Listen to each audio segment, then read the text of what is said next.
Ah, velho, acho que deve ser uma coisa da internet. Deixa eu botar aqui para começar a Segunda Guerra.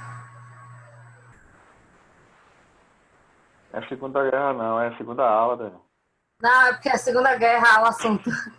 É quase. É Foi quase. trocadilho. Ó, bora lá para a Segunda Guerra Mundial, que começa de 39 e vai até 1945. Ela termina lá no Pacífico. Essa teve um cunho muito maior do que a Primeira Guerra Mundial. Ela vai ter cerca de 72 países participantes. Entre aqueles que encabeçam, a gente vai encontrar a Grã-Bretanha, né? Inglaterra. A gente vai encontrar os Estados Unidos e a União Soviética, que não vai vir mais como Rússia. A Rússia veio na Primeira Guerra Mundial. E na Segunda Guerra Mundial, a gente já vai ter aqui a União Soviética encabeçando os países. A gente já tem o cenário de quebra da bolsa, né? Recessão, crise da superprodução, regimes totalitários. Então, a gente já tem aquele cenário para a gente entender o início da Segunda Guerra Mundial, que vai ter uma completude muito maior do que a Primeira Guerra Mundial, com estimativa de 45 milhões de mortos e mais de 35 milhões de feridos e 3 milhões ou mais de pessoas que foram desaparecidas, não foram de imediato registrado como óbito. Pelo tempo, obviamente, sim, porque se você não sabe, depois de um determinado período que você está desaparecido, a pessoa recebe a certidão de óbito. Então, a gente tem aqui o maior conflito em escala mundial e a gente tem uma estimativa de que foi gasto cerca de 1,5 trilhão de dólares com esse conflito, assim como na Primeira Guerra já era visual, e aí eu vou mostrar para vocês algumas imagens, não tem muito o que falar, é só o som daquilo que de fato aconteceu.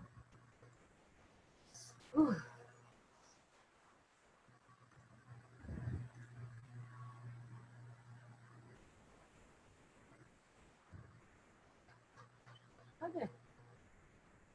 Não, não é esse não. Deixa eu pegar aqui.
Bora lá.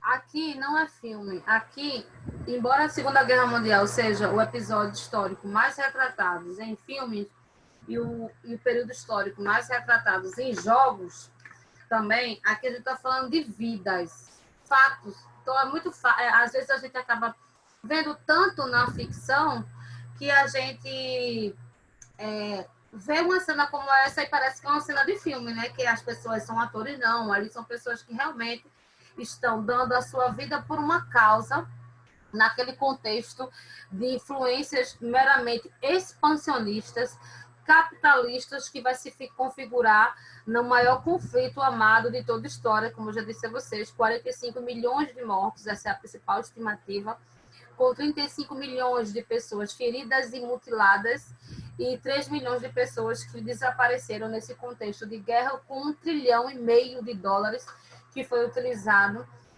nesse episódio de cunho mundial. Então, ele vai ser chamado também de Guerra Mundial, porque ela vai ter, obviamente, participação de países de vários continentes, mas o palco, apesar de acontecer alguns episódios dentro do Pacífico, o palco vai ser novamente o continente europeu. Se fixa na data de 1939 a 1945. É o maior acervo histórico de cinema que você pode encontrar. Então, Primeira Guerra é difícil, vocês contar aquele cavalo de guerra que eu coloquei, você vai encontrar alguns episódios isolados, mas filmes sobre a Segunda Guerra Mundial, vocês vão ter um acervo gigantesco, que eu vou indicar alguns para vocês, mas vocês já podem por si só ir procurando, porque vocês vão encontrar Castanhari trabalhando muito bem, Mussolini, que ele liberou um dia desse, um vídeo. Tem a biografia de Hitler, de Castanhari, também muito bom. Vocês vão encontrar um grande material com a linguagem de vocês na internet, assim como vocês nessas plataformas de streaming, vocês também vão encontrar um acervo muito grande que fala sobre a Segunda Guerra Mundial. Essa guerra extrapola o continente europeu, como eu disse a vocês, ela vai ter palco na África, ela vai ter palco na Ásia, vai ter o episódio no Havaí, que é aquele ataque famoso de Pearl Harbor, que faz com que os Estados Unidos se materialize na Segunda Guerra Mundial, porque assim como na Primeira, de início ela não é, os Estados Unidos não entra na guerra, mas para a gente entender a Segunda Guerra Mundial, a gente tem que entender aquele todo cerco histórico que deu como consequência a Segunda Guerra Mundial. Quando eu dei uma aula da Segunda Guerra Mundial para vocês, da Primeira Guerra Mundial para vocês, eu disse, uma das causas da Segunda Guerra é a Primeira. Uma das principais causas que fomenta a Segunda Guerra Mundial é aquela assinatura do Tratado de Versalhes, que declarou que a Alemanha era grande responsável pela guerra, que ela perdeu colônias, que ela foi obrigada a desarmar. A gente chama isso de revanchismo. Por isso que eu disse a vocês, uma das causas da Segunda Guerra foi a Primeira. O contexto histórico a gente já viu nas últimas aulas.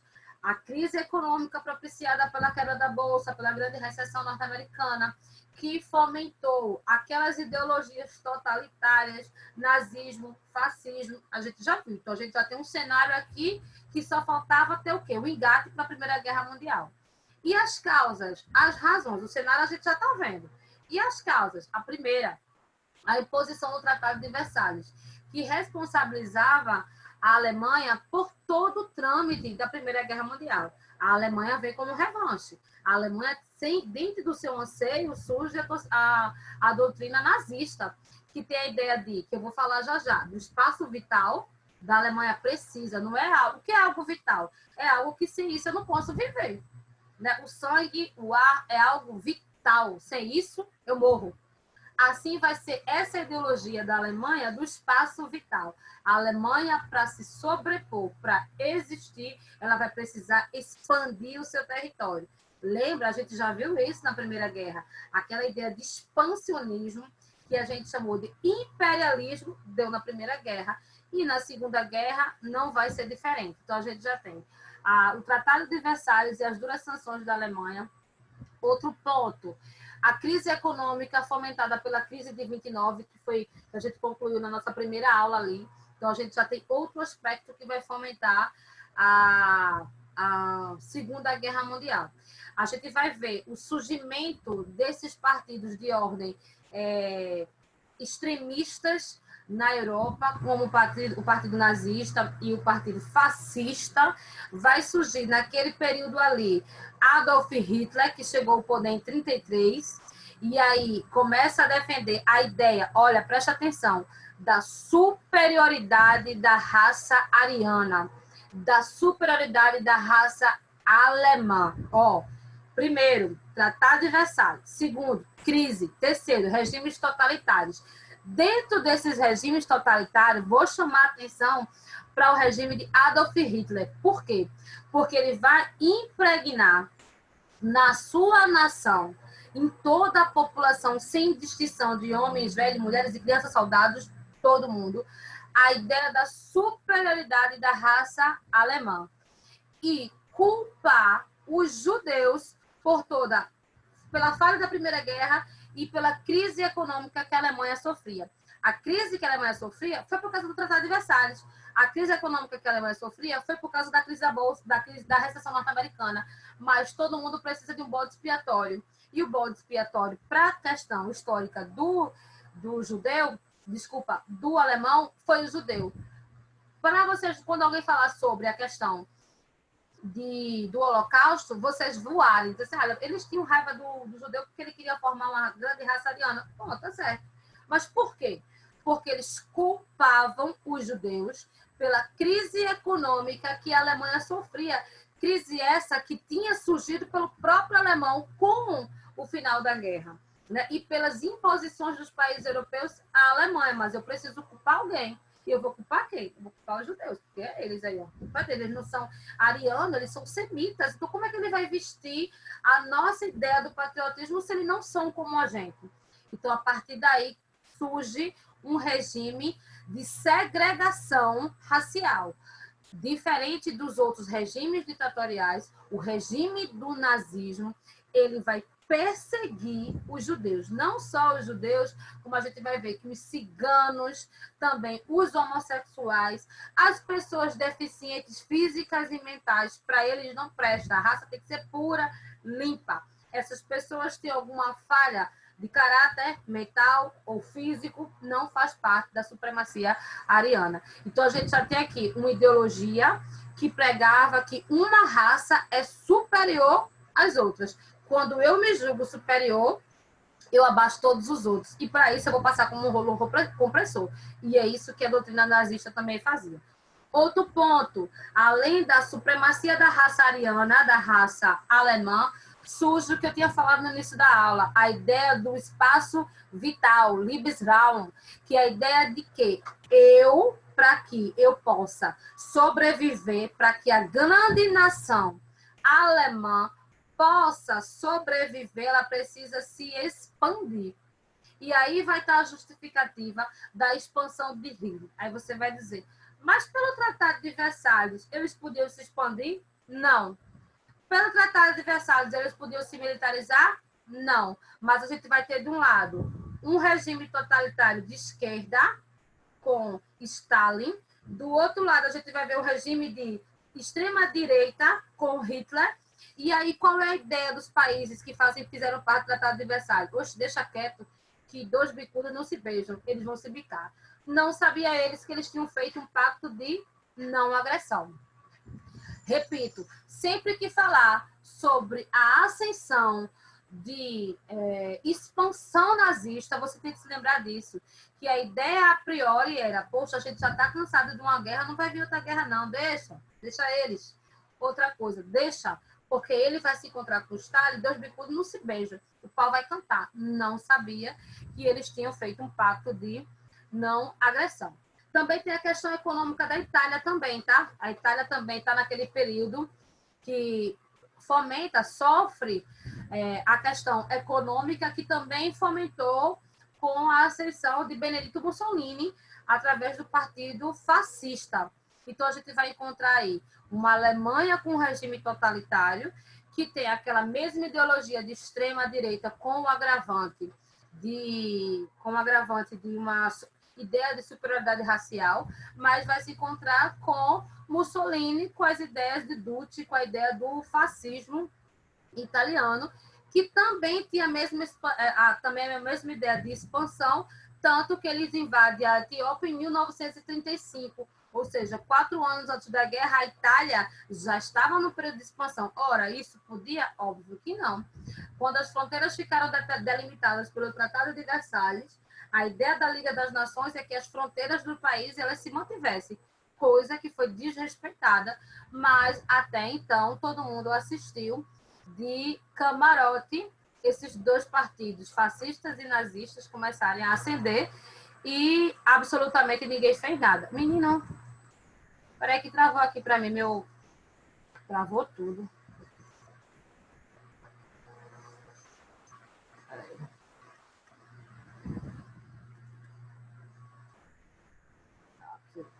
Então, o que a gente tem aqui, ó?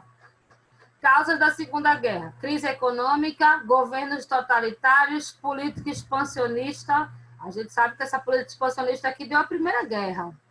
Indústria armamentista de equipamento bélico, isso podia? Não. Ideologia anticomunismo, lembra que tanto o nazismo quanto o fascismo eram completamente opositores ao regime comunista de Stalin. Antiliberalismo, defendiam um regime ditatorial. Totalitarismo, o indivíduo tem que obedecer ao Estado. Militarismo e culto à violência, a guerra era considerada uma atividade mais nobre. Todas essas características aqui a gente estudou com o regime totalitário, viu?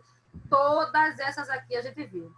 Nacionalismo xenófobo, ou seja, é aquela que minimiza o estrangeiro, e aqui no caso de Hitler a gente vai ver o racismo em relação o preconceito, enfim, em relação ao judeu, assim como também o preconceito em relação ao cigano, ao homossexual e qualquer outra minoria que eles já acreditassem que isso não acrescentavam diante. Está travando demais o meu aqui. Aqui, ó. Então, a gente vai ver aqui o início da formação dos países que vão fazer parte da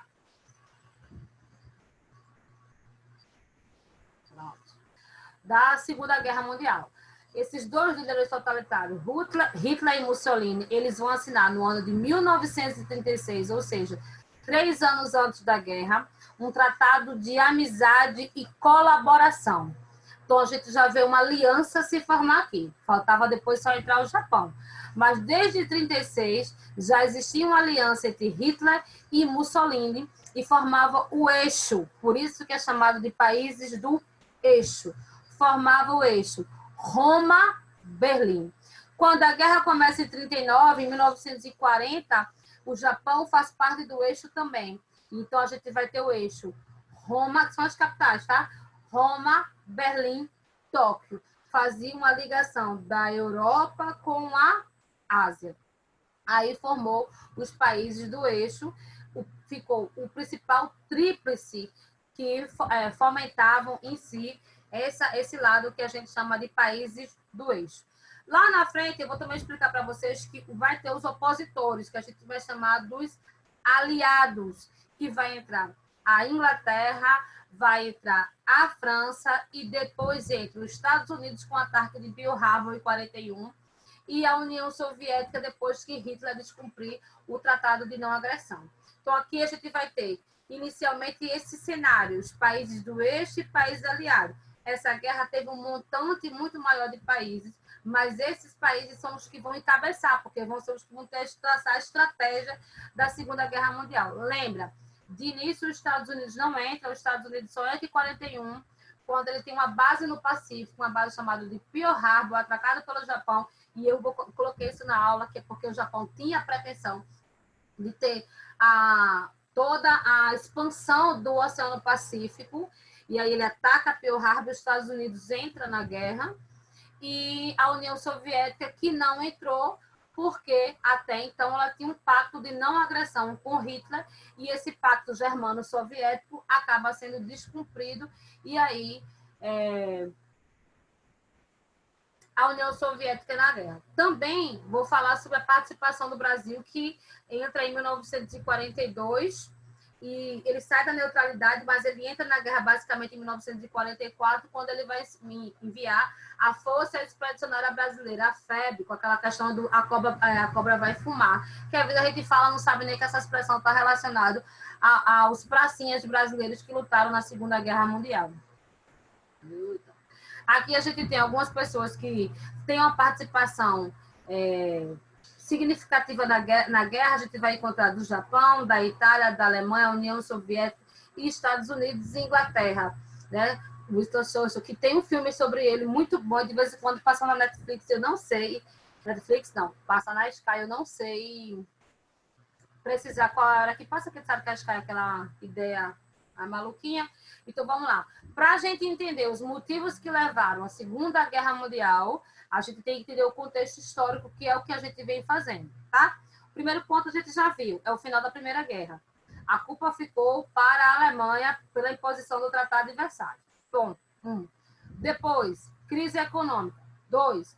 Fomentou essa crise econômica a consolidação de sistemas autoritários, políticas autoritárias, nazismo e fascismo principalmente. Terceiro, o revanchismo. Aquela ideia de que nós fomos injustiçados gera um sentimento de vingança. Esse revanchismo vai ser um dos principais motores para o início da Segunda Guerra Mundial. Também teve a quebra da bolsa, a inflação. E aí, qual foi o resultado dessa salada? O resultado todinho foi que uma Alemanha se sentindo impotente, injustiçada, vai procurar o quê? A resolução dos seus problemas, sendo que ela já tinha assinado um acordo desde 1936 com a Itália. Lembra do sistema de aliança da Primeira Guerra Mundial? Se eu sou tua amiga e tu entra no pau, eu entro junto. Então, vai começar a fomentar desse cenário todo que veio pós Primeira Guerra Mundial, Tratado de Versalhes, crise econômica, regimes totalitários, revanchismo, vai ter uma Alemanha com muita sede de que ela possa ter sua dignidade restabelecida. E aí a gente tem um cenário perfeito para a Segunda Guerra Mundial.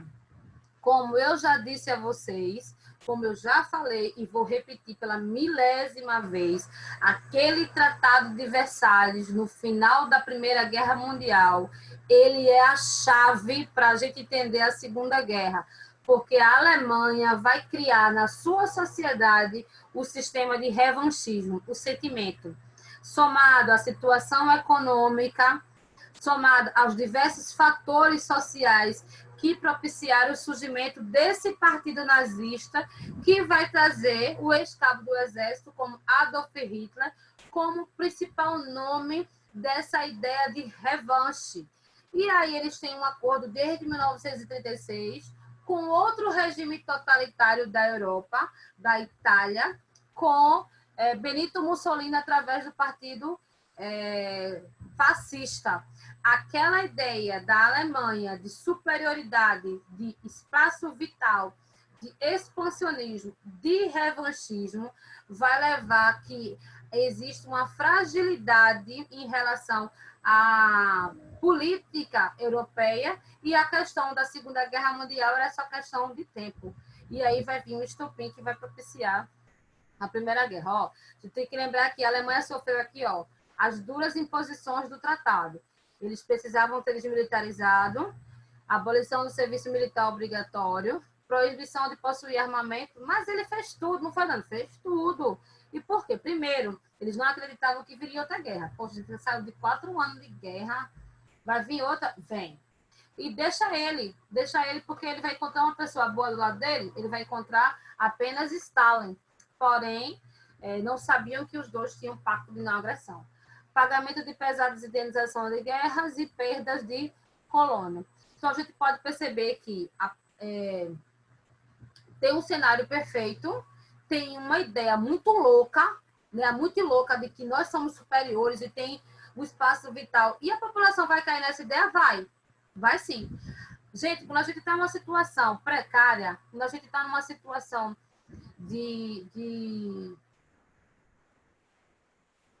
vou deixar. o que vai acontecer? Quando a gente tem uma situação precária, qualquer palavra de esperança a gente se apega. Não é isso? E a gente está vendo aqui uma Alemanha que vem com o pesar da herança da Primeira Guerra, vem também com vem também com a crise econômica, e aí vem um cara que manja muito de oratória, que fala muito bem, um político nato, um estrategista nato, alguém que a gente chama de demagogo, porque ele tem uma capacidade de influenciar o povo. É um sistema que a gente chama de hermenêutica, oratória. O cara mandava muito bem. Então, naquela crise da Alemanha, vem um cara muito maluco, né? Que esse cara tem um discurso que é o que o povo quer ouvir. E ele falava o que o povo queria e o povo precisava ouvir naquele contexto de uma Alemanha devastada pós-guerra.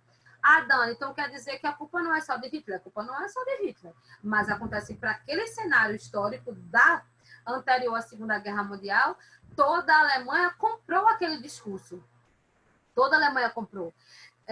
Que era justamente esse discurso de um demagogo, de um cara que mandava muito bem na fala, falava muito bem e dizia, olha, nós somos superiores. A culpa é dos judeus, a culpa é dele.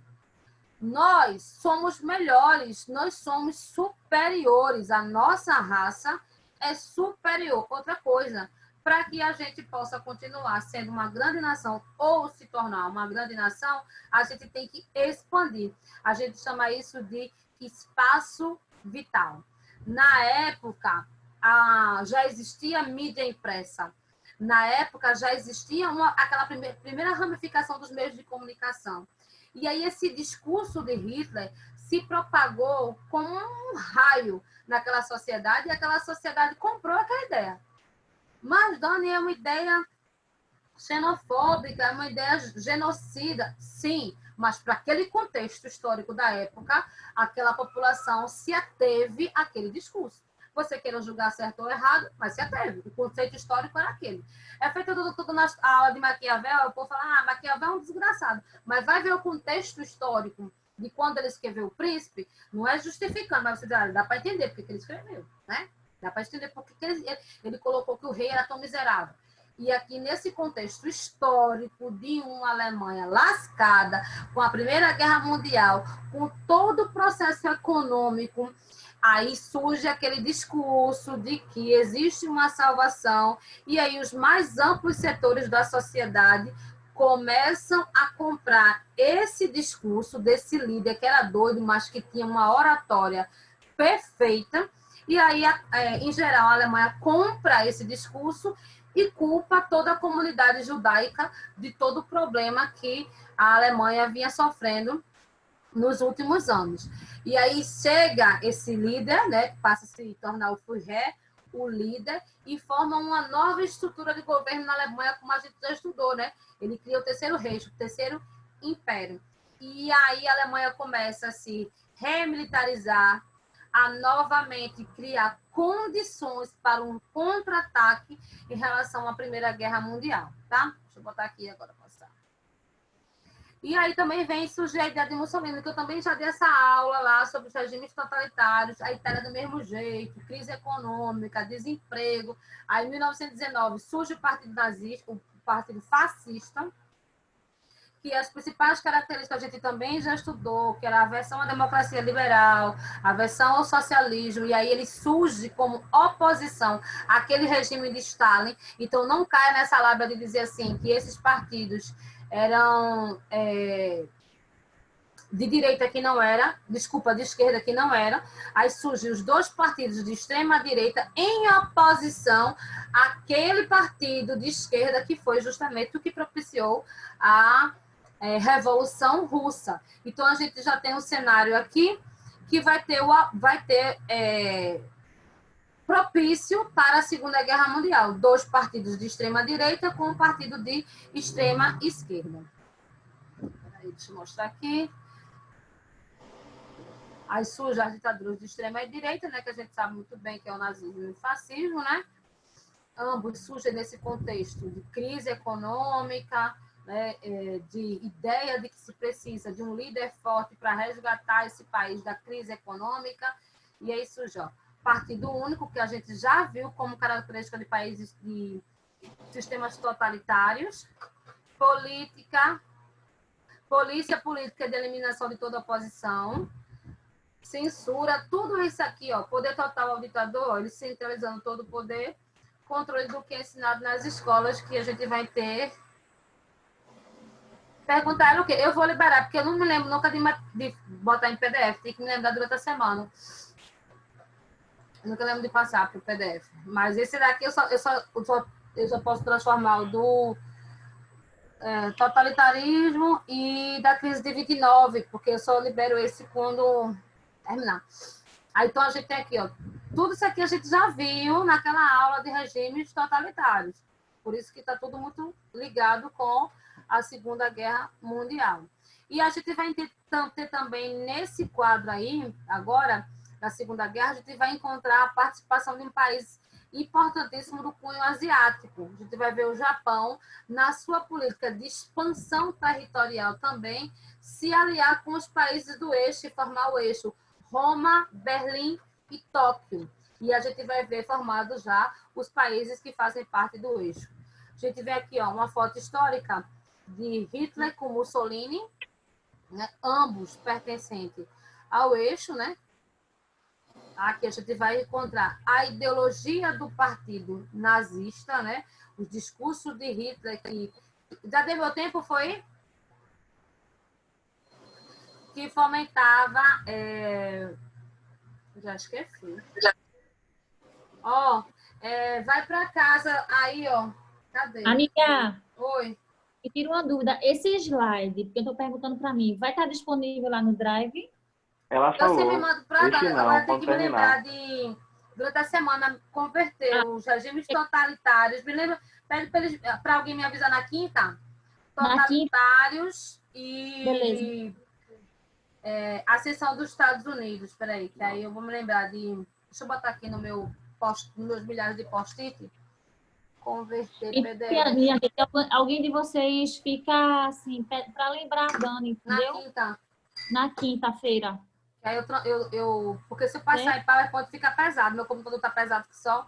Sim, para casa vocês têm aquela que eu mandei vocês pegarem 3 cenas de tempos modernos e caracterizarem dentro do contexto do Fordismo, e tem a 314 e 315. Até sexta, se Deus quiser. Eu estou de folga, só volto sexta, os colégios liberaram, olha. Aproveita, Maravilha. Maravilha. Cheiro. Aproveita essa mini férias aí. Valeu, amiga. Cheiro. Pronto, pessoal, agora faltam só